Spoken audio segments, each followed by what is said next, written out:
Well, good morning, Fellowship of the Cross. We were mainly in Zechariah this week, and I want to kind of go over some of these things, especially later in Zechariah, because the early parts of Zechariah are different from the latter parts. The latter parts of Zechariah, namely chapter 9 through the end, are dealing with future things past Zechariah's time. And really, what it has to do with, I believe, is Jesus, the Messiah. Of course, the branch is mentioned, and that is Messiah earlier in Zechariah. But what we see is prophecies being spelled out by a prophet who doesn't see what's coming, but he just sees visions that are given to him, and he's putting out what he sees. And then as time unfolds, we see these things fulfilled in one way or another. And not all of them have been fulfilled yet.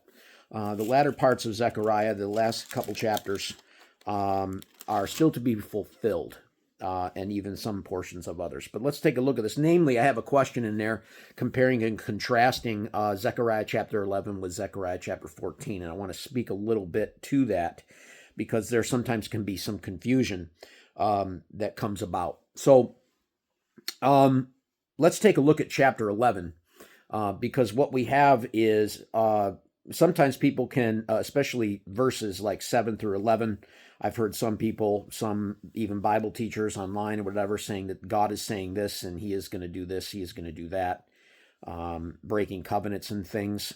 But the reality is that God tells Zechariah what he is supposed to do, and then Zechariah himself, as the prophet, breaks covenants. And so let's take a look at that here. So in chapter 11, it says this at the beginning, and this is key because we have to understand the land that's being spoken of here. So open your doors, O Lebanon. Lebanon is to the north, okay, of Israel, that the fire may feed on your cedars. Wail, O Cypress, for the cedar has fallen, because the glorious trees have been destroyed. Wail, O oaks of Bashan. Bashan is, the bulls of Bashan, the oaks of Bashan, that is namely Nineveh, Mount Hermon, Syria. And so it's to the north.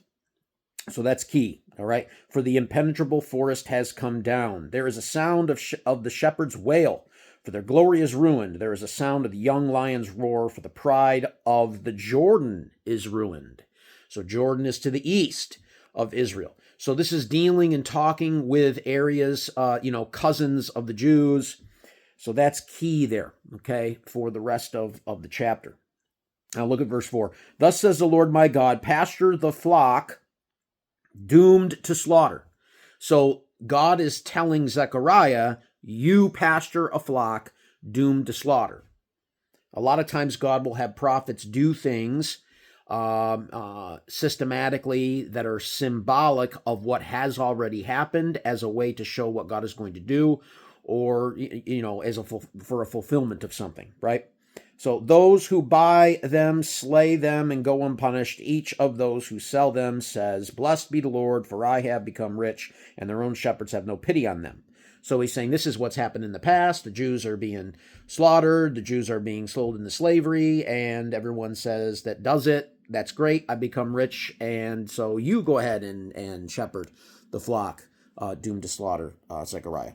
So here's what it says. For I have now God's saying this in verse 6, I no longer have pity on the inhabitants of the land, declares the Lord, but behold, I shall cause the men to fall, each into another's power, and into the power of the king, and they will strike the land, and I shall not deliver them from their power. End quote. So that's what God is telling Zechariah. That's what you need to do. Now Zechariah takes over, okay? And Zechariah says this, so I pastured the flock doomed to slaughter. Hence, the afflicted of the flock. And I took for myself 2 staffs. One I called favor, and the other I called union. Favor over Israel, union. Union of what? The north and the south.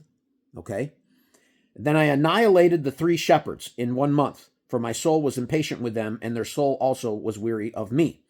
So we don't know who these are, but clearly Zechariah killed 3 of these shepherds. Okay? Little side note, Elisha calling bears out of the woods to devour the boys that call him bald. Elijah calling fire down from heaven and then mocking the prophets of Baal, and they killed themselves and this stuff in his presence. This guy slaughtering 3 shepherds. If pastors did that stuff today, they'd be in prison, right? We're kind of a little weak. Christianity is kind of wishy-washy, and we lack the toughness. I'm not saying we should go out and kill people. No. But there's some toughness here that just kind of gets overlooked. These were real men, real women of God that were tough. All right, and they didn't. There was no political correctness or that kind of stuff going on. So let's keep going. Then I said, I will not pasture you. What is to die, let it die. And what is to be annihilated, let it be annihilated. And let those who are left eat one another's flesh. It's pretty tough. That's not God saying that. That's Zechariah, because he was put in charge, and then this is what he's doing. And I took my staff, favor, and cut it in pieces. To break my covenant, notice it is Zechariah, because if it wasn't, my would be capitalized. Okay, because it would be God talking. This is Zechariah talking about what he did. Took my staff, favor, and cut it in pieces, and break my covenant, which I made with all the peoples. And so it was broken on that day, and thus the afflicted of the flock who were watching me realized that it was the word of the Lord. Okay, so he's acting on behalf of God, but God isn't the one doing this specifically. This is Zechariah, okay? Verse 12, and I said to them, if it is good in your sight, give me my wages, but if not, never mind. So they weighed out 30 shekels of silver as my wages. A prophet is doing the work of God, so he's getting paid to do the work of God, right? He just got done killing the shepherds. He let them eat each other's flesh, and then he says, okay, for that, pay me. Whoa, right? And verse 13, then the Lord said to me, throw it to the potter, that magnificent price at which I was valued by them. So I took 30 shekels of silver and threw them to the potter in the house of the Lord. Hello. This is foreshadowing of Jesus Christ being sold for 30 pieces of silver. That's what's going on here. Okay. So this is prophecy and foreshadowing and things that are happening then so that it will happen later. Okay. Then I cut my second staff, union. Okay. Union between who? The north and the south. Remember, the northern kingdom never came back. They went into diaspora and they never came back.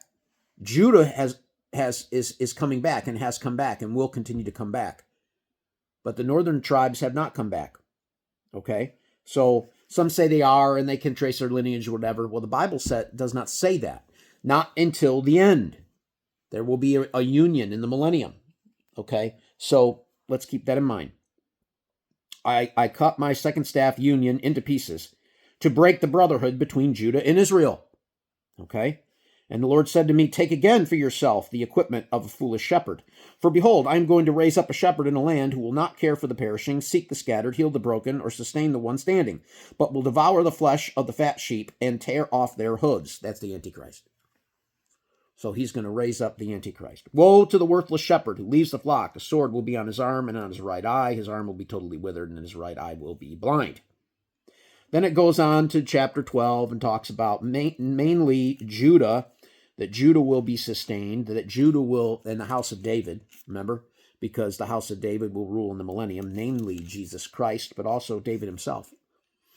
And so let's contrast that with chapter 14, because 14 is a foreshadowing of what's going to take place in the millennium. Behold, a day is coming for the Lord when the spoil taken from you will be divided among you. And I will gather all the nations against Jerusalem to battle, and the city will be captured, the houses plundered, the women ravished, and half of the city exiled, but the rest of the people will not be cut off from the city. That is coming in the last days. Okay?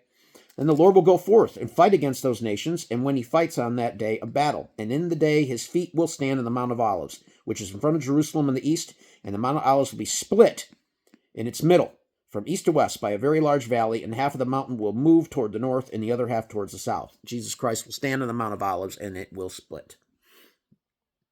And you will flee by the valley of my mountains, for the valley of the mountains will reach to Azel. Yes, you will flee, just as you fled before the earthquake in the days of Uzziah, the king of Judah.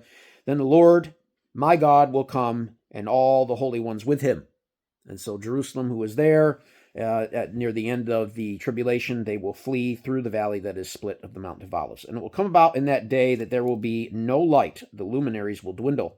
For it will be a unique day, which is known to the Lord, neither day nor night, but it will come about that day at evening time there will be light. And it will come about in that day that living waters will flow out of Jerusalem, half of them towards the east of the sea, half of them towards the western sea, and it will be in summer as well as in winter. So climate change that will happen as a result of what's going on here. So obviously there's things going on in the sky and what's happening. And then it says God will be king over all, and nations will come back in and worship the Lord in Jerusalem and all of that. Now, the interesting thing that let's take a look at what's going on here in verse 12. Now this will be the plague with which the Lord will strike all the peoples who have gone to war against Jerusalem. Their flesh will rot while they stand on their feet, and their eyes will rot in their sockets, and their tongue will rot in their mouth. The translation of the word he will make rot is mawkak, M-A-W-K-A-K, or M-A-Q-A-Q. And it literally means to melt, to flow, to dissolve, to dwindle, and to vanish. So a melting. We can think of certain weapons that would do that. But regardless if it's a literal thing or if it's figurative, we know that the northern kingdom largely is lost. Some people say the lineage is there. Some people say it isn't. Regardless, they've bled into, the northern tribes of Israel to this point, thousands of years later, have bled into almost every single people group across the world. And hence, possibly Gentiles. Okay?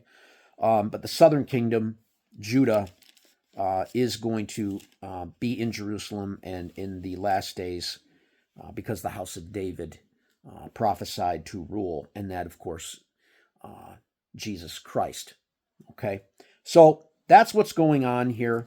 God has not broken covenants with Israel. The only covenants that I guess are broken is the old covenant, which is the covenant of the sacrifice of bulls and goats and rams and doves and pigeons and those things for sin, the covering of sin. And of course, that's broken because Jesus Christ fulfills it, and he makes salvation possible for all who believe.